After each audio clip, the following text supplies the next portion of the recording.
Good afternoon, good morning, good well everywhere. This is an international program, and this program is called Reporting Live Abroad, as we previously have done. That we have scholars from Japan, from Spain, from India that they already did it. Today is our last episode for the first group of the Reporting Live from abroad. With a special day today, we are honored to have Dr. Yuli Kravchenko, an esteemed scholar and Fulbright scholar on philosophy for children and social resilience, joining us live from inside Ukraine. Dr. Kravchenko will share her perspectives on Ukraine's past towards its future amid ongoing challenges. Her insights into Ukraine's social, political, and economic recovery promise to be both timely and inspiring. Without further ado, I want to thank each of you who are uh, zooming in for this great lecture, and thank you so much. The lecture will end at 12:25, so feel free to leave, and you can stay for the discussion. And I'm very happy that you all here for today.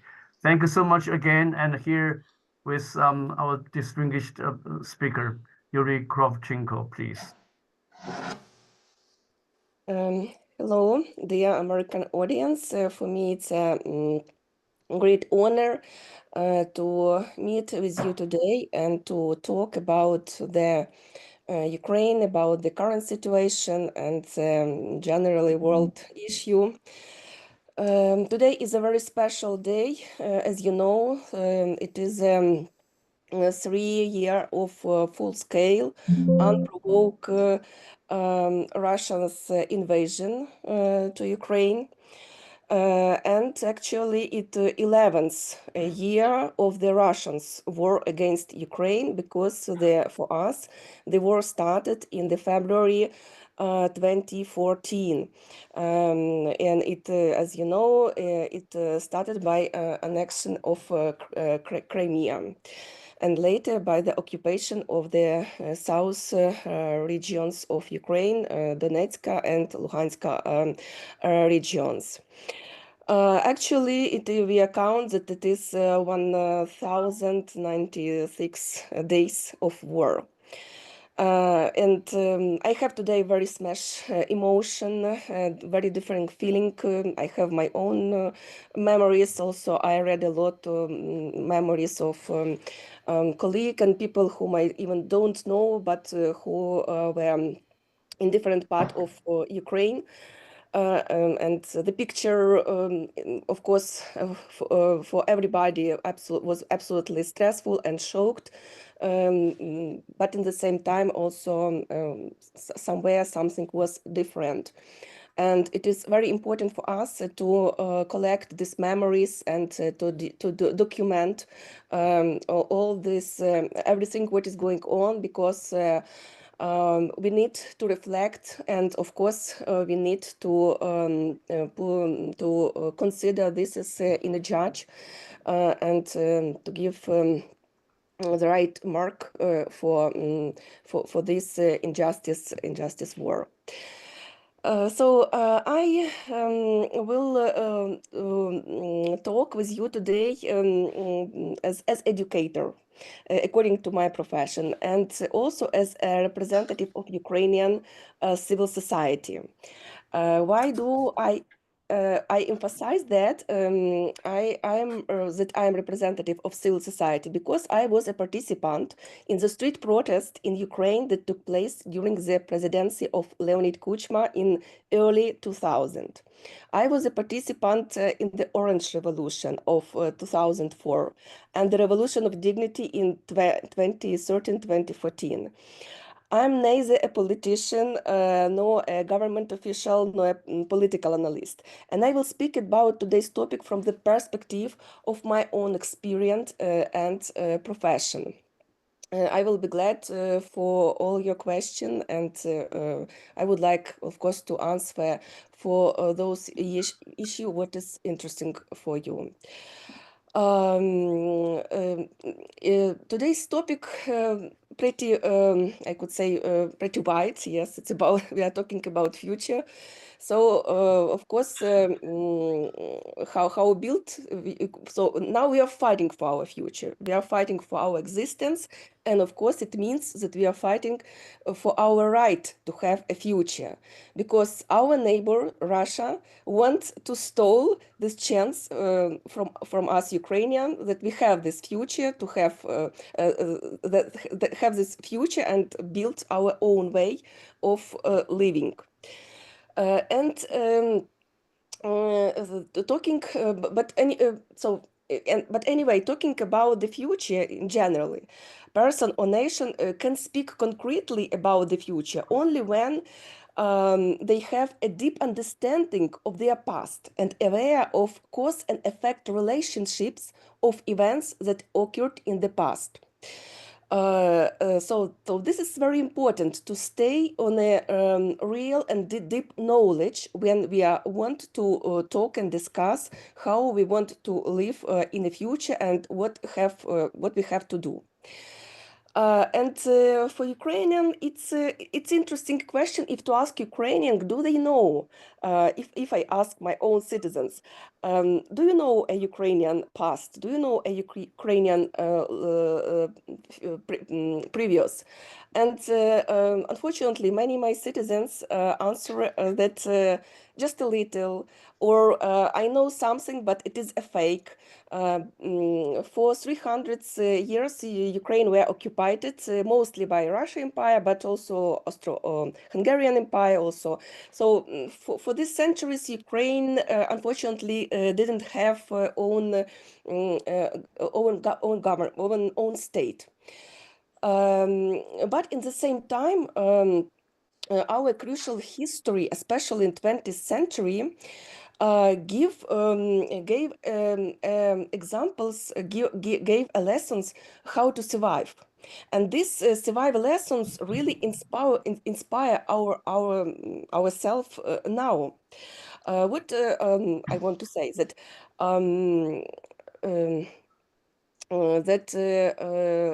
for example, like I want to prove it and to show on the case. We today we clear know that our situation with this absolutely injustice war is much more better than it was 100 years ago. 100 years ago, after the World War First and the fall of Russian Empire, Ukrainians had a little chance to create their own, our own nation, and create our own state. Not nation, but create our own state. And politicians of that time, they really tried to choose, to use this chance and to build a state. And they even proclaimed, could manage to proclaim the Ukrainian People's Republic in 1917. But our own forces were insufficient, and we need support abroad, like support from friendly European country, for resistance against Russian Bolsheviks. And those Ukrainian politics, they appealed to the European countries at that time. But unfortunately, European leaders didn't recognize at that time Ukrainian as agency nation. And it happens because the Russian imperialistic knowledge was spread on that Ukraine is just a part of a big Russian nation. It is not a separate, unique, and so on. And because of this, we couldn't get that chance to get support and to win Russia Bolshevik. And 100 years ago on our land happened almost the same what we have now. Ukrainians demonstrated absolutely strong spirit for fighting against Russia's troops. And Russia demonstrated absolutely those massacre and devastating what we have now in Bucha, Irpin, Mariupol, and other places where the territory were occupied. It was Russian military famous Muravyov who really make Kiev street make bloody, because he was so angry that Ukrainian trying to resist and didn't want to be a part of this Russia Bolshevik future state. And of course, Ukrainian just was very afraid. They wouldn't like to stay with those so-called brothers in the one state. But unfortunately, we didn't win, and we become a part of those prison of state with name Soviet Union for the next 75 years. And during this time, Soviet government tried to totally destroyed and really to kill Ukrainian as representative Ukrainian nation, to make Ukrainian a Soviet people or Russia people. And this struggle was very strong. And it's really miracle that Ukrainian as a nation survive. And such kind of example, of course, give us today example, give us today a lesson, and we understand that we don't know no chance. We have just there is no alternative. It is or will we exist or will not exist. So it is just two kind of variants that why for us this fight for the life, for the future, it has just one variant, and we just going on this way, and we do this struggle, and we try to protect ourselves. And second example, which is also very inspired for me, but also for many Ukrainians, and which and this example also support today's our spirit. It is a revolution of dignity. It is very close event. It is event which happened 10, 11 years ago. And why this event is so, I think that this event is very unique and very special, and very is a very good lesson. Because the revolution of dignity was driven by a critical minority of Ukrainian society. It is not a big part of society really made this event, made this revolution. But this small part was already a conscious civil society formed over 22 years of independence by that time.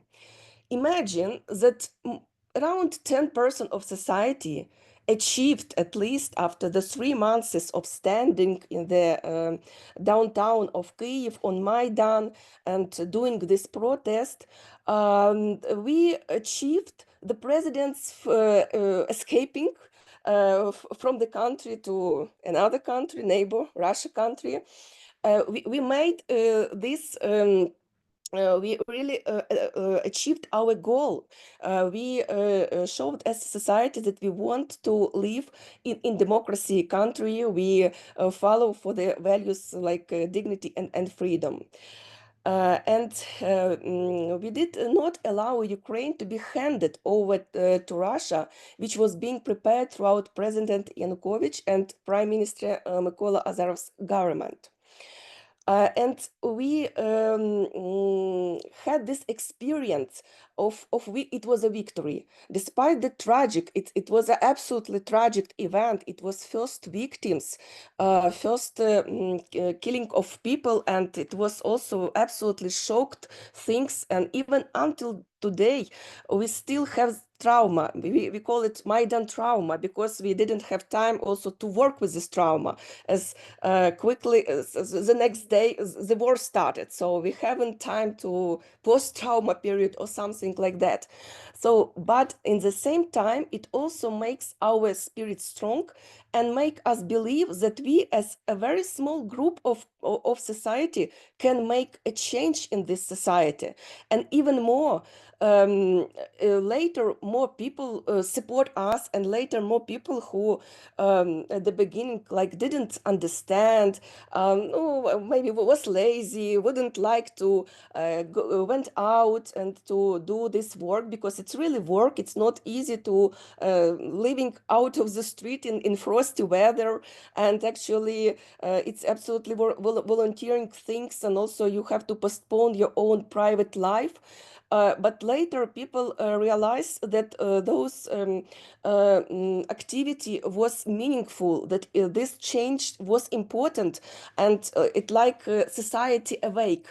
And for awakened society, we sometimes need to not too much people. It shouldn't be like majority. And but then if this minority of society really fighting for truth, really stay on some truth and some absolutely human values, so they will be winner. And it is those what we are teach from our own history, because I just gave you now just two cases of example, and what makes our spirit so strong, and what give us these beliefs that we are on the right side, and that we at least get victory. But such cases in our history much more, and actually each generation did something like that, and we just so that's why it's so important for us Ukrainian to learn this. But I think that this is important to spread this history all around the world, because I am sure that this is successful story despite the tragedy side. Unfortunately, people have to pay price when they fighting for truth, but there is no other way, as we see. Unfortunately, I don't know why, but in this world, there are people who want to do bad things.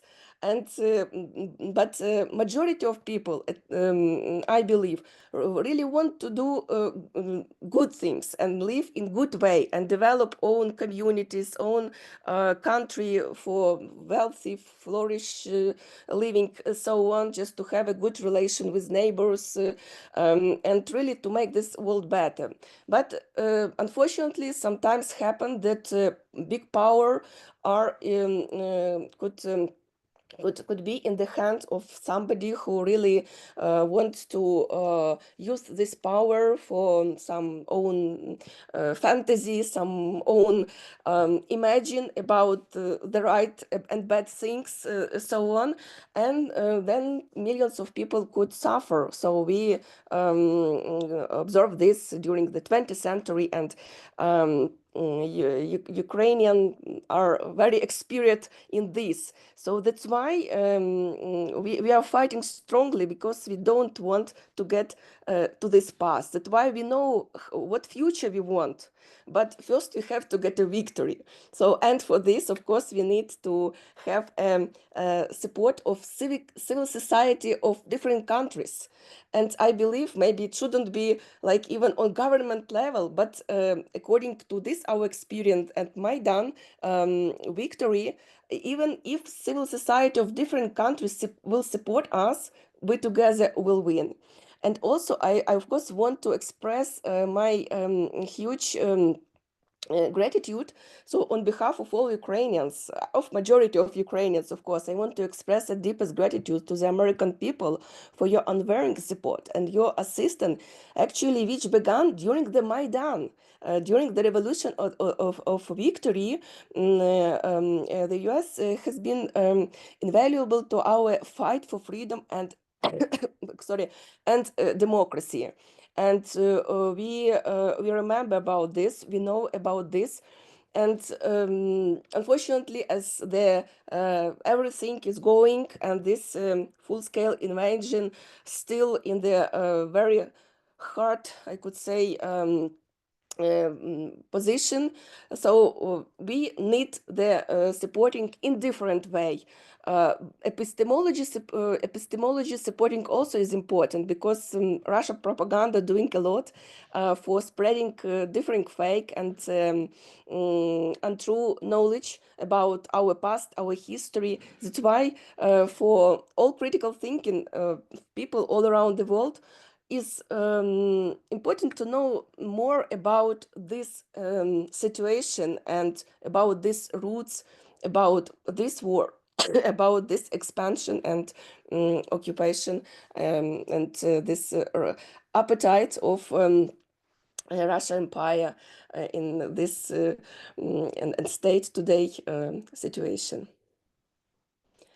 Maybe somebody have a question, Dr.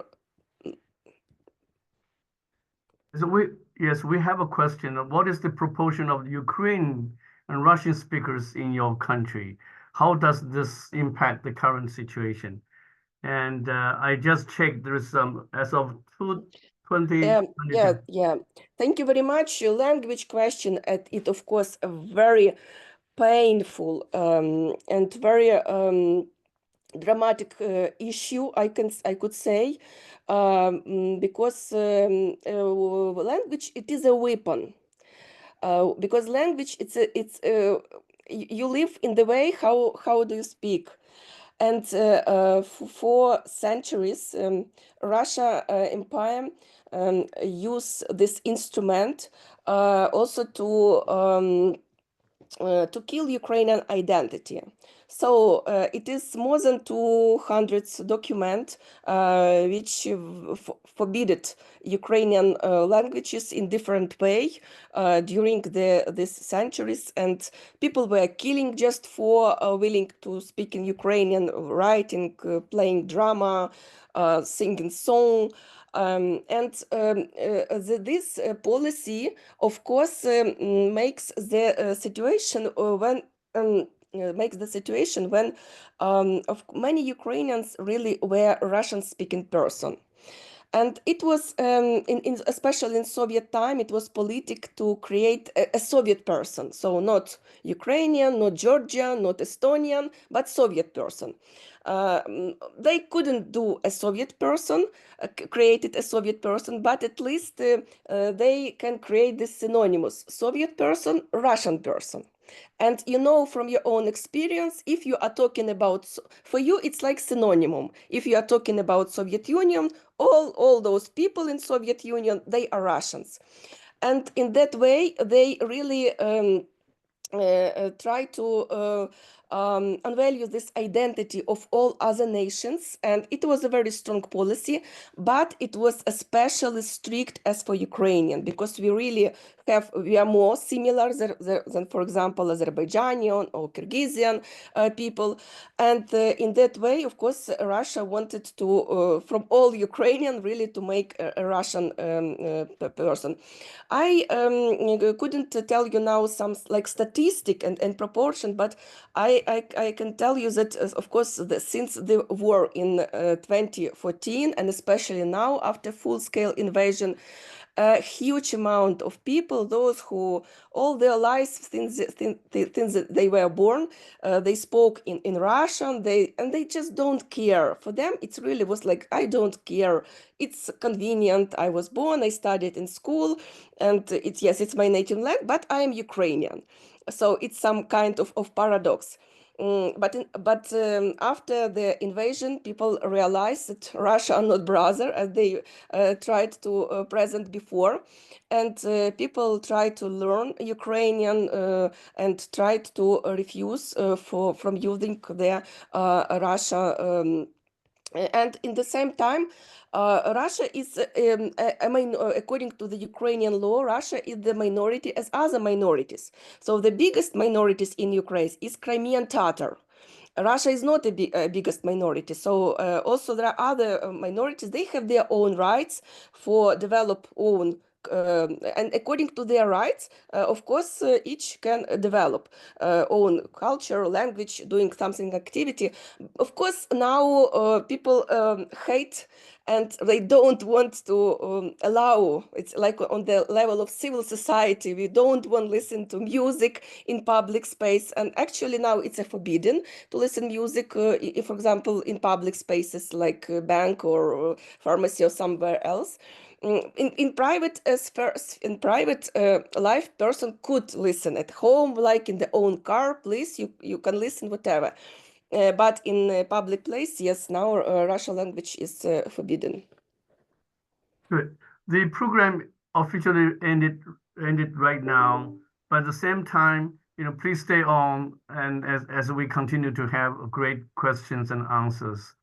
And thank those who have to leave for classes or something else. Now, thank you, Yuli. Here's a question from me, and I've been very much bothered with the change of the U.S. policy towards Ukraine. At the same time, I realize that the president of Ukraine is willing to step down as the president in order to win peace or become a member of NATO. How do Ukraine people, the 38 million Ukraine people, and among them, 81% are speaking Ukraine and 34 speaking Russian. They are thinking about Zelensky's proposal that he will step down in order to exchange for peace and a membership of the NATO. What is your thought about it? Marunk, I kindly ask you to clarify your question. Could you just make a question? Questions that, what do Ukraine people think about president's proposal that he want to step down in order to achieve peace for the Ukraine nation? No, actually, it is like very last announced from there, and I couldn't answer to you how it is, what is the reaction of people, because these days we have so many different, of announcements about the what to do with this international cooperation and relations. So that's why I won't be, like Miss to make some misleading stage or claim. Thank you. Yeah, my dear colleague Julie has the similar question, and thank you for the answer. Yes, please, and I'm glad that Andy, your good friend Andy, Mr. Andy Schilling is right here. So, and I still have a beautiful picture you and Andy took at Creighton. Any other questions, please? There are plenty of questions. I'm pretty sure that we have such a great chance to talk to Yulia, who is now inside Ukraine at the moment of her speaking. Yes, well, Yulia, it's good to see you, and it's good to see you looking good. So I'm thank you for this opportunity to talk. It's as I said to Vicky, it's a tragic time. I just saw coming across my news feed that for the first time in decades, I see the U.S. is joining with Russia in a resolution that is essentially against Ukraine, and the change, the 180-degree change in U.S. policy is absolutely frightening and tragic in terms of the turn away from what we stood for. I have a comment. There's so much lying. I don't even want to say disinformation, but lying about the beginning of the war, where it has become twisted that that it is Ukraine's faults, whether just because you're Ukraine and you exist or whatever. So these are perplexing. I guess I'm trying to think in terms of practical ways how to counter the Russian lying and disinformation. And it requires Americans to speak up. If I can offer you one point of positive news, is our own representative from here in Nebraska seems to be the first Republican to speak out and actually say, no, the dictator here is Putin, not Mr. Zelensky. The aggressor here is Russia, not Ukraine. It's Russia's fault. Here's my question, not mentioned in any of all the back and forth, I guess, is who pays the reparations? Our own president has been, Mr. Trump has been saying, the country is in ruins, it's destroyed. He doesn't go the next step and say, well, Russia destroyed that. You know, in previous wars, we said, if you start a war and you destroy things, you pay war reparations, and no one is saying this. So I guess it's maybe not a question, it's just my frustration at how do we deal with the lies, and how do we go and twist those lies and point them back? And I don't really have an answer. I did go and send a positive note to our representative, who acknowledged it and said he must stand up for the truth. So that's a big thumbs up to Mr. Bacon, our representative. I thought that was great. But I am distressed at what is happening and watching history from 1938 repeat itself. Thank you very much, Mr. Schilling. Yes, I also this Mark, the representative of Nebraska, wrote this post, and I was very proud that I know people from Nebraska. And so it very unexpected, everything what is going now in this international politic and all this unexpected announcements and some change of picture. But I'm not expert in international relations. I will not comment, but I want to say that as now you, Mr. Schilling, demonstrated this support and according to this right view and adequate understanding of situation, I saw every day really expressing of American civil society reaction. My colleague from different academia sites write different posts how they support Ukraine. They invite colleagues to donate and share information where you can support individually, and it's through trust information.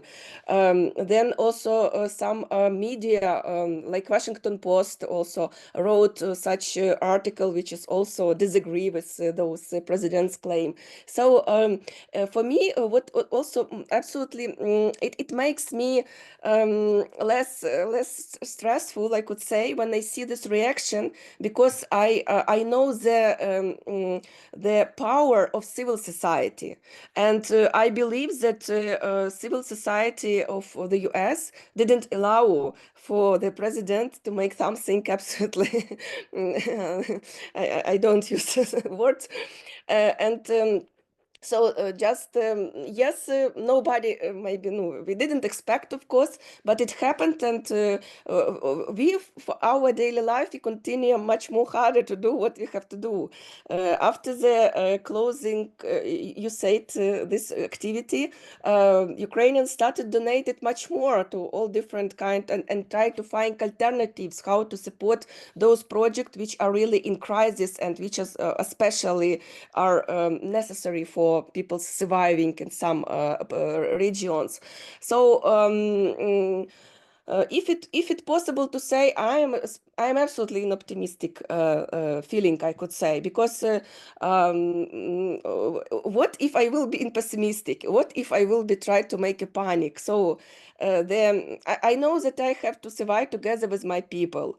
Every day there is alarm. Every day we are attacking. So and every day I know that there is a risk. So I want to do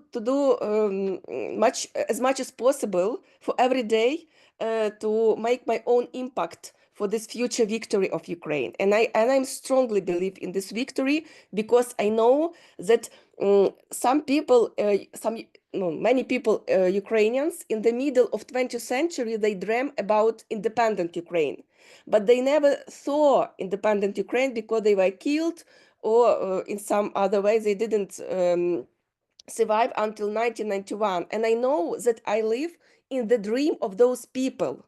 And I know that those people are winner in the long historical perspective. So I believe that I know that I have to do as much as I can. And I have a dream that Ukraine will be independent and will be flourish and wealthy country.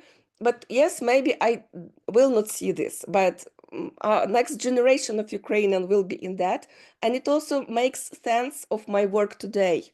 So, and I just Happy to have you. I know that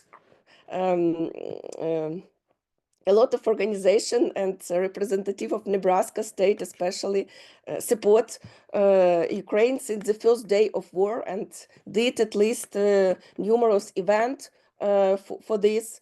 So it's important to keep this work and involve in this work more people, and just to explain people why even they are so far from Ukraine, but we have to show for the dictator that democratic world is stronger. And other dictators also will not do the same.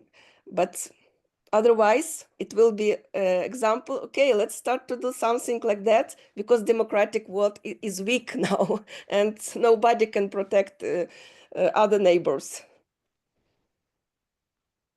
But just for the information for those who attend Yulia's lecture first time, Yulia has been to Creighton 3 times.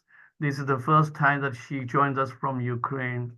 That she's been coming to Creighton and to the Nebraska World Affairs Council to talk about Ukraine, to talk about a philosophy for children. So I was excited 5 months ago. I contacted Yuri regarding today's lecture, choosing today as the 3-year anniversary of Russians unjustified aggression upon Ukraine. But just 2 days ago, everything seemed to be upside down. So that put this lecture even more timely and important. So here's one last question from me, and I know Mr. Warren Hill and Julie, many other friends can have more questions. So prior to a few days ago, when the policy from the U.S. top administration switched and made it upside down, did Ukraine actually anticipate building a country of their own with justified served, with the war ending? So what shocked you when you were preparing for a previous talk based on our perspective of Ukraine future, and all of a sudden everything just sounds completely 180-degree changed? So what shocked you most, Yulia, as a good friend, as a scholar, as someone who contributes and sacrifices your time for the just the cause of Ukraine people? Dear Maronk, I ask you to clarify your question. What shocked you the most the last few days? But in what situation? 2 days ago, after this? 2 days ago, we were working to see the future of Ukraine. The war finished and building, a new society from a war zone. But all of a sudden, that war does not seem to finish on the Ukraine term. Does that shock you? If so, what shocked you the most? I cannot say that I was in shock. A little bit irritate me that some really just something what is clear Russia propaganda started to be came from another from another channel from the friend side. So it was like so what happened with this world, a question. I cannot say. Of course, no. Many our experts started comment, and I follow for a few very authority for me experts, and I follow for their thoughts and their very wisdom. And they weren't in panic. They just tried to explain something, context. So, and for me, it is it helped me to understand the situation. And anyway, it is so huge machine, the war. It is so huge process. It is impossible that like one announcement could quickly change everything. At least Europe, it's 27 countries, yes, and also each country has own position, and they together also can create some opposition or something like that. So that's why I was not like a big in shock or in some frustrated too much. I couldn't say, just like even I'm curious. So how it could happen? So it's, you know, like it's some like observe and a little bit like I accept this not too much seriously, like observe some movie. Thank you. Thank you. Any other questions, please?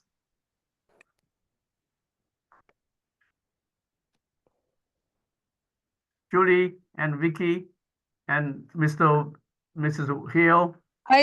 Sorry to interrupt. I just had the same question that you had, Marong, about Ukrainians' reaction about recent news and, you know, allegations against Zelensky and his response to step down. But I can understand that it's hard to speak for the Ukrainians and how they're feeling about this recent news. Thank you, Julie. Yes. Good. Well, it's such a wonderful time to be with you, Yuli, again, when you are inside Ukraine, and we wish you the best. And let's hope that our policy will go back to the justified side, and then hope Ukraine win the war, get their country back, and start a new life in the post-war era. And as Mr. Shilin just said before he left, he asked you to be strong, and we are with you. So thank you so much. Thank you very much. And I invite you to just to know more about the context and Ukraine. And you have amazing historians. It's Timothy Snyder and Applebaum. They really wrote amazing and very with good explanation text adopted to the your understanding, I think. So if you can spread this text like extra among your students in your university community, please do this, because it is very important to spread such kind of epistemology, yes, of knowledge. Yeah. Is he the professor from Stanford or from Yale? Yale, yes, Yale. Yeah, he's pretty active in advocating. Yeah, great cause. Thank you. So send me the link or the paper that I will share with my students. Well, okay. And I would like to thank you again and thank everybody who comes to join us today. So we are making plans for the next round of the reporting live. So stay tuned. At the same time, we're creating another new program called Real Time in Nebraska, which means we report from Nebraska about the United States to the outside friends like Yuri and like many of friends who joined us in previously. Thank you, and I wish everybody have a good day. And thank you very much, Yuli. So we look forward to seeing you again. Thank you for invitation. Nice to meet you. I see my students in about a few hours who very nicely joined us for the program. Goodbye. Be well. Bye-bye.